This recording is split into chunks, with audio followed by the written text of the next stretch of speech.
In today's video, I'm going to teach you how to check if your Hotmail account is on a blacklist. Whether you're trying to send emails that just aren't going through or you're concerned about email security, checking your account's blacklist status is a helpful step.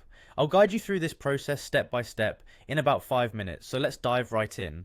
First, you need to navigate to the Outlook login page by opening your preferred web browser and typing in Microsoft Outlook Login, or directly entering the link provided in the description below. Once there, you'll see the option to sign in.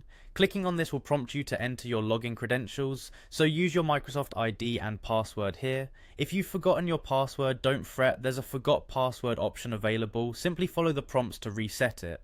After successfully logging in, you'll be taken to your Outlook Mail dashboard. This page is the heart of your Hotmail or Outlook experience. From here, the next thing to do is head to the Settings menu, which is typically represented by a gear icon in the upper right corner of your screen. Clicking on this will reveal a drop-down list of options. You'll then want to navigate to the Mail section. This can usually be found under the Your App settings or something similar, depending on any updates Microsoft might have rolled out.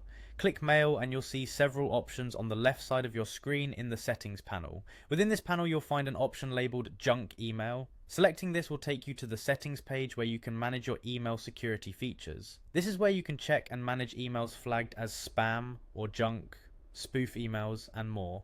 Once on the junk email page, look for and click on blocked senders and domains. Here you will see a list of all the email addresses and domains that you have blocked. Review this list carefully. If you notice your address is wrongly listed here, it might be blocking the delivery of your emails. However, this is also the area where you might add any known spammers to prevent future unwanted emails from landing in your inbox. To ensure everything runs smoothly with your emails, remember to regularly check these settings and keep your sender list up to date. This should keep your communication channels open and your inbox spam free. By following these steps, you should be able to easily check if your Hotmail is on a blacklist and manage your email settings effectively. Thanks for watching, and don't forget to subscribe for more helpful tips and tutorials. We hope this guide has been informative and wish you successful emailing.